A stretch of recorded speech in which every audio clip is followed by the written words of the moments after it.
Si te dedicas al audio en vivo o a estudio de grabación o eres músico, tal vez esto te resulte familiar y quieras investigar o quieras saber qué es la ecualización.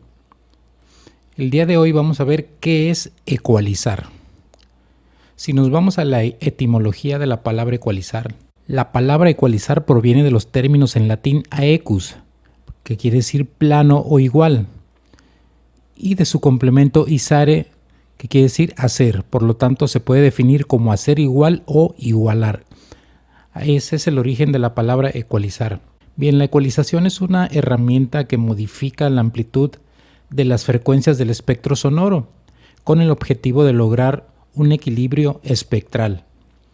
Siempre buscamos a través de la ecualización igualar la fuente del sonido aplicado en la entrada del sistema y comparado con lo que escuchamos en la salida, en el caso del refuerzo sonoro, los altavoces. En el caso del estudio de grabación, pues obviamente los monitores de referencia. Hablando de sistemas de refuerzo sonoro, la ecualización se utiliza para igualar u obtener una respuesta de frecuencia de todo el sistema, es decir, que replique fielmente el material que estamos induciendo en su entrada. En este caso, en un equipo de refuerzo sonoro, será o la cadena de audio empieza por la consola. Bueno, empieza desde los micrófonos, desde los transductores, pero la consola es la encargada de capturar todas esas entradas. Por lo tanto, ya sea aplicando ecualización en las distintas vías de manera individual, ya sea los canales, como de manera general, si es que usamos un ecualizador gráfico o paramétrico para todo el sistema, o en cada vía si es un sistema biamplificado, triamplificado o más. Nuestros oídos pueden detectar una amplia gama de frecuencias, aproximadamente de los 20 a los 20.000 Hz. Cada elemento de la mezcla tiene energía en diferentes partes de ese rango. Veamos en la siguiente imagen cómo se divide estas frecuencias. En esta tabla podemos ver la división del espectro de frecuencias.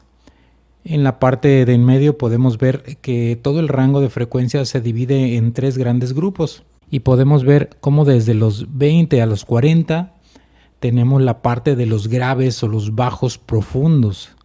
Más o menos de los 40 a los 80 Hz tenemos la parte de los bajos o graves. De los 80 a los 160 Hz tenemos la parte de los medios bajos o medios graves. Y en la parte de los 160 a los 300 tenemos los graves superiores o bajos superiores. A partir de esta frecuencia empieza la gama media, que va desde los 300 hasta los 2400 o 2.4 kHz aproximadamente. Y empieza en el rango de los 300 a los 600 con el rango medio inferior. Después sigue de los 600 a los 1.2 o 1200 Hz la parte de los medios naturales. Enseguida tenemos la parte de 1200 a 2400 Hz, la parte del rango medio superior. Esta sección que sigue, que está ubicada entre los 2.4 y 5000 o 2400 y 5000 Hz, es la parte que nos da, le llamamos rango de presencia porque es el que nos da o nos define la inteligibilidad del equipo o de una fuente sonora. Enseguida de esto, bueno, a partir de los 5000 tenemos la parte de los agudos. De los 5000 a los 10.000 Hz tenemos la parte de los agudos naturales. De los 10.000 a los 20.000 el rango extremadamente alto o extremadamente agudo. Bien, así se divide entonces el espectro de frecuencias. Es importante tomar en cuenta la división del espectro de frecuencias. ¿Por qué? Porque recordemos que una de las características del sonido es el timbre, la cual nos ayuda a diferenciar un sonido o instrumento musical de otro. Por lo que si dos instrumentos están tocando la misma nota, ambas reproducen la misma frecuencia fundamental, pero el contenido armónico será diferente. Entonces es importante ubicar en qué parte de la división del espectro de frecuencias se ubica cada instrumento para poder resaltar o atenuar algunas frecuencias. Es importante entonces reconocer si las adicionales son armónicos o inarmónicos para saber qué tratamiento le vamos a dar y no alterar de forma destructiva estas frecuencias con ecualización. Los instrumentos musicales adquieren de forma individual una definición de sonoridad y al relacionarlos dentro de una mezcla, una ecualización permite lograr que cada instrumento se perciba claramente entre ellos al realizar los ajustes necesarios para evitar lo que se conoce como enmascaramiento, que no es otra cosa sino el hecho de que un instrumento no permita la definición del otro por contener ambos las mismas frecuencias representativas que definen sus correspondientes timbres.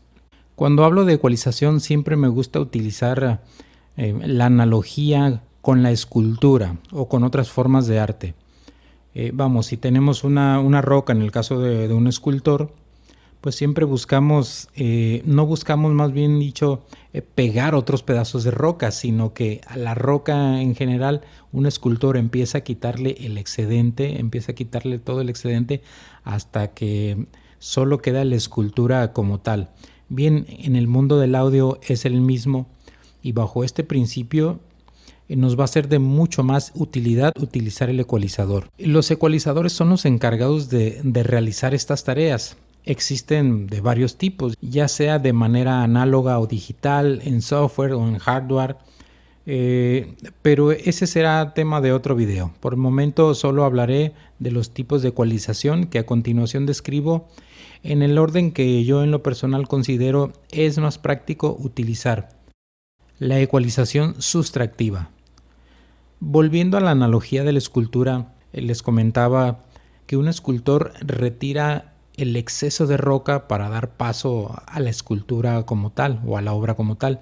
Bien, la ecualización sustractiva se trata de atenuar todo aquello que estorbe o que no permite que la textura tonal de la fuente sonora destaque.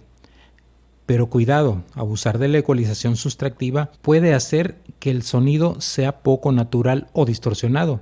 Como una recomendación especial, traten siempre de obtener el mejor sonido afinando, optimizando la fuente sonora, utilizando una buena técnica de microfoneo, una buena técnica de ejecución si eres cantante, si eres músico y además, por supuesto, la elección del mejor transductor. En el caso de un cantante o de una voz, bueno, siempre eligiendo el micrófono más adecuado para cada uso antes de usar la ecualización. Esa es la ecualización sustractiva, cuando nos encargamos entonces de quitar todo aquello que nos estorba. Esto incluye también la utilización de filtros high pass y low pass para definir el rango o limitar el rango útil nada más de ese instrumento. Ecualización creativa. La ecualización creativa es al día de hoy muy usada para obtener sonoridades interesantes, tanto en sonidos de cosas como de instrumentos musicales, que aportan variedad dentro de una mezcla audiovisual o musical. Y esto se obtiene acentuando o dando matices que resalten la frecuencia fundamental o colores peculiares para determinados géneros musicales y para cada instrumento o fuente sonora. Esto entonces viene a complementar la ecualización sustractiva. Después de que quitamos todo aquello que nos estorba, con ecualización creativa podemos dar matices o pequeños toques que ayuden a realzar esa fuente sonora o instrumento. Por último, tenemos lo que se llama ecualización complementaria. Esta técnica se implementa cuando tienes dos secciones de instrumentos en una misma tesitura o muy cerca.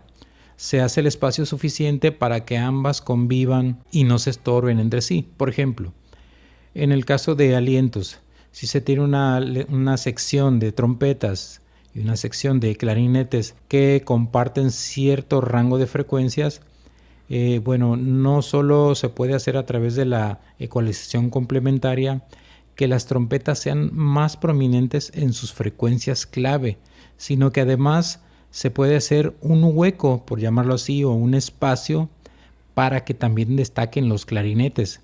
Es una herramienta poderosa, pero que se debe manejar con mucho cuidado para no perder el sonido natural de cada instrumento. Como una recomendación final quiero insistir en que cuiden mucho sus niveles, en que cuiden mucho sus transductores para obtener un buen sonido antes de utilizar ecualización, ya que si usamos ecualización creativa en exceso podemos aumentar también el hiss o el ruido de fondo, ya sea hiss, hum o cualquier otro ruido.